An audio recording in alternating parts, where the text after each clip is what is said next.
आज पुनः हम लोग संधि विच्छेद का अगला भाग देखेंगे। स्वर संधि में स्वर संधि पढ़ लिए, व्यंजन संधि पढ़ रहे हैं। व्यंजन संधि में हम लोग आगे देखेंगे। अब अगला नियम हमारा क्या कहता है, जो प्रथम वर्ण के बाद देखिए, प्रथम वर्ण के बाद किसी वर्ग का तृतीय चतुर्थ, प्रथम वर्ण के बाद अर्थात किसी भी वर्ग का प्रथम वर्ण, उसके बाद यदि किसी भी वर्ग का तृतीय चतुर्थ पंचम वर्ण या य र ल व ह रहे या कोई भी स्वर वर्ण रहे, तो उसी वर्ग का, जिस वर्ग का प्रथम वर्ण है, उसी वर्ग का तृतीय वर्ण हो जाता है। जैसे हम लेते हैं दिगंबरा, दिगंबरा का संधि विच्छेद करते हैं। जब हम संधि विच्छेद करने लगेंगे तो क्या होगा, गौ यहाँ पर है, दिगंबर में गौ है, यह क्या है, क वर्ग का तीसरा वर्ण है, तो तीसरा वर्ण के स्थान पर पहला वर्ण आ जाएगा क। तो क्या होगा इसका संधि विच्छेद, दिक जोड़ अंबरा।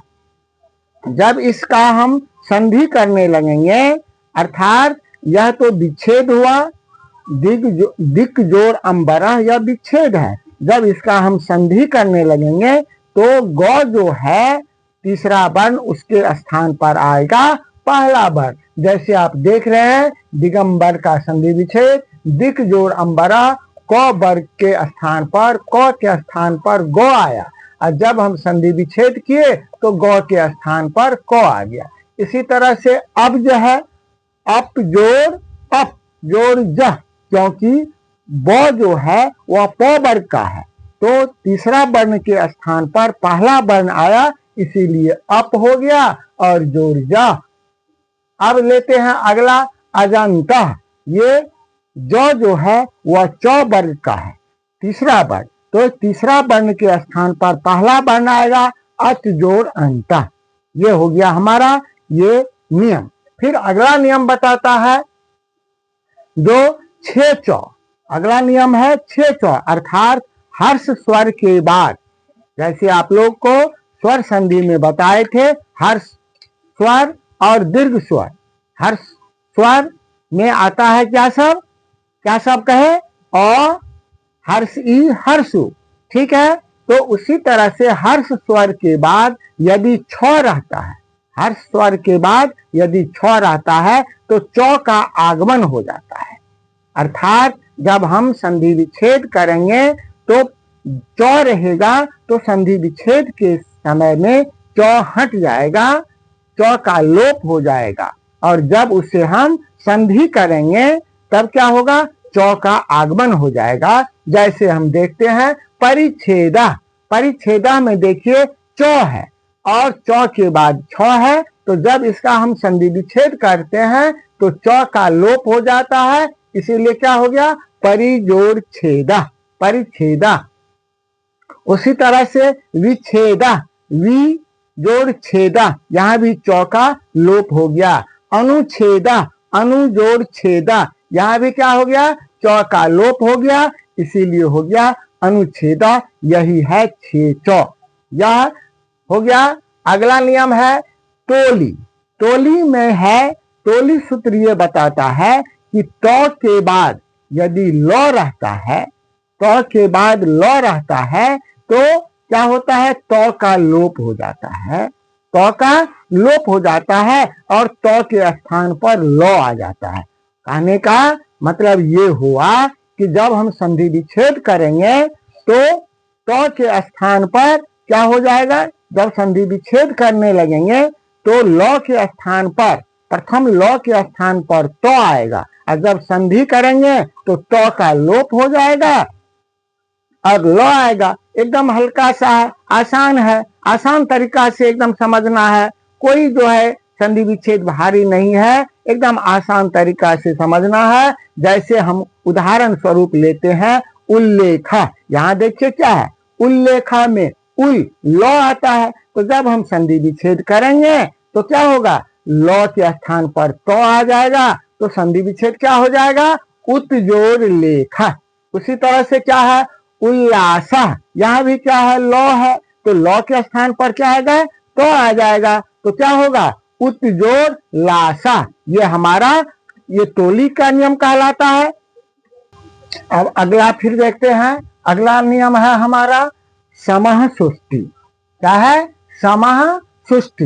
ये समः सुष्टि कहता है मौ के बाद केरी धातु से बना हुआ, मौ के बाद केरी धातु से बना हुआ शब्द हो तो मौ का अनुस्वार हो जाता है और दंत सौ का आगमन हो जाता है। समझ गए, मौ के बाद यदि केरी धातु से बना हुआ शब्द हो तो उसका संधि विच्छेद करते समय में क्या होगा, जब हम संधि विच्छेद करेंगे तो अनुस्वार के स्थान पर मौ आएगा और जब हम संधि करने लगेंगे तब क्या होगा, अर्थात संधि मतलब दोनों पद को जब जोड़ने लगेंगे तो क्या होगा, मौ के स्थान पर अनुस्वार आएगा और दंत स्व का आगमन हो जाएगा। जैसे देखते हैं शब्द है हमारा सम जोड़ कृति। यहां पर देखिए क्या है, सम जोड़ कृति। तो हमने क्या बताया कि किरी धातु से, तो यहां पर देखिए कृति में क्या है, कौरिकार कहर्षिकार है, तो यहाँ क्या होगा, मौ का अनुस्वार हो जाएगा। तो जब शब्द को हम जोड़ने लगेंगे तो स अनुस्वार हो गया और दंत स का आगमन हो गया, तो दंत स आ गया, तो ये हो गया संस्कृति। इसी तरह से क्या हो गया, संस्कार। क्या है, संस्कार। जब इसका संधि विच्छेद करेंगे तो क्या होगा, संधि विच्छेद जब हम करेंगे तो क्या बताए, जो अनुस्वार के स्थान पर मो आएगा, अनुस्वार के स्थान पर मो आएगा और दंत स का लोप हो जाएगा संधि विच्छेद में, तो सम जोड़ कारा।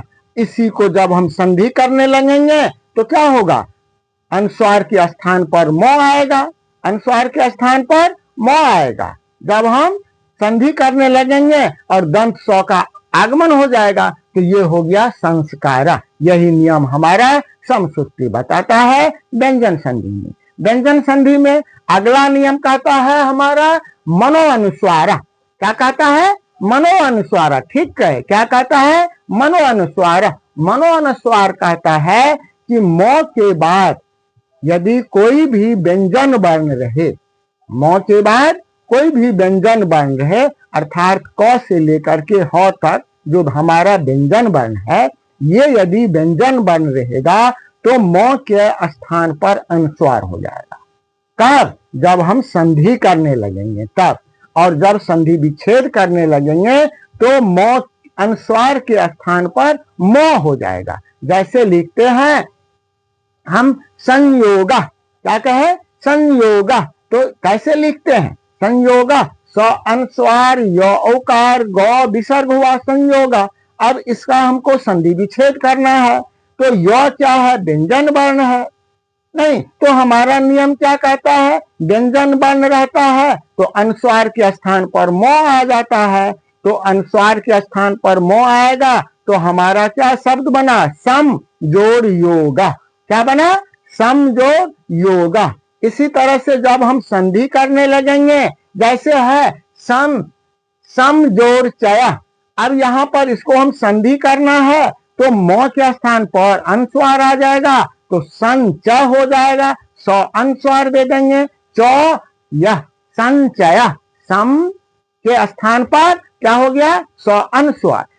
संस्कृत व्याकरण में मौ अनुस्वार का उच्चारण मौ आता है, इसीलिए ये ध्यान देना है कि यदि व्यंजन वर्ण रहे तो मौ के बाद यदि व्यंजन वर्ण रहता है तो जब हम संधि करेंगे तो क्या होगा, मौ के स्थान पर अनुस्वार आ जाएगा, और जब हम संधि विच्छेद करेंगे तो अनुस्वार के स्थान पर क्या आएगा, मौ आएगा। ये हमारा मनो अनुस्वार कहता है।